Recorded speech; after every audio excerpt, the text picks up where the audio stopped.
If you want to change the world, start off by making your bed. If you make your bed every morning, you will have accomplished the first task of the day.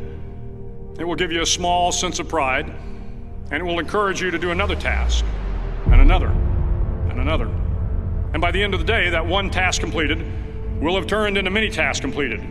Making your bed will also reinforce the fact that the little things in life matter. If you can't do the little things right, you'll never be able to do the big things right. And if by chance you have a miserable day, you will come home to a bed that is made, that you made. And a made bed gives you encouragement that tomorrow will be better. To pass SEAL training, there are a series of long swims that must be completed. One is the night swim. Before the swim, the instructors joyfully brief the students on all the species of sharks that inhabit the waters off San Clemente. They assure you, however, that no student has ever been eaten by a shark, at least not that they can remember. But you are also taught that if a shark begins to circle your position, stand your ground. Do not swim away. Do not act afraid. And if the shark, hungry for a midnight snack, darts towards you, then summons up all your strength and punch him in the snout, and he will turn and swim away. There are a lot of sharks in the world. If you hope to complete the swim, you will have to deal with them. So if you want to change the world, don't back down from the sharks. Over a few weeks of difficult training, my SEAL class, which started with 150 men, was down to just 42. There were now 6 boat crews of 7 men each. I was in the boat with the tall guys, but the best boat crew we had was made up of the little guys, the Munchkin crew, we called them. No one was over 5'5". The Munchkin boat crew had 1 American Indian, 1 African American, 1 Polish American, 1 Greek American, 1 Italian American, and 2 tough kids from the Midwest. They out-paddled, outran, and outswam all the other boat crews. The big men in the other boat crews would always make good-natured fun of the tiny little flippers the Munchkins put on their tiny little feet prior to every swim.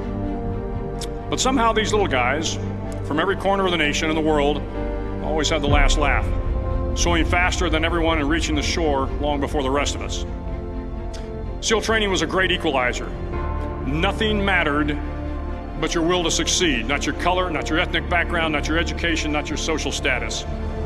If you want to change the world, measure a person by the size of their heart, not by the size of their flippers. The 9th week of training is referred to as Hell Week. It is 6 days of no sleep, constant physical and mental harassment, and 1 special day at the Mud Flats. The Mud Flats are an area between San Diego and Tijuana where the water runs off and creates the Tijuana Sloughs, a swampy patch of terrain where the mud will engulf you. It is on Wednesday of Hell Week that you paddle down to the Mud Flats and spend the next 15 hours trying to survive this freezing cold, the howling wind, and the incessant pressure to quit from the instructors. As the sun began to set that Wednesday evening, my training class, having committed some egregious infraction of the rules, was ordered into the mud. The mud consumed each man till there was nothing visible but our heads. The instructors told us we could leave the mud if only 5 men would quit. Only 5 men, just 5 men, and we could get out of the oppressive cold. Looking around the mud flat, it was apparent that some students were about to give up. It was still over 8 hours till the sun came up. 8 more hours of bone-chilling cold. The chattering teeth and the shivering moans of the trainees were so loud, it was hard to hear anything. And then one voice began to echo through the night. One voice raised in song. The song was terribly out of tune, but sung with great enthusiasm. One voice became 2, and 2 became 3, and before long, everyone in the class was singing. The instructors threatened us with more time in the mud if we kept up the singing, but the singing persisted, and somehow the mud seemed a little warmer, and the wind a little tamer, and the dawn not so far away. If I have learned anything in my time traveling the world, it is the power of hope. The power of one person, a Washington, a Lincoln, King, Mandela, and even a young girl from Pakistan, Malala. One person can change the world by giving people hope.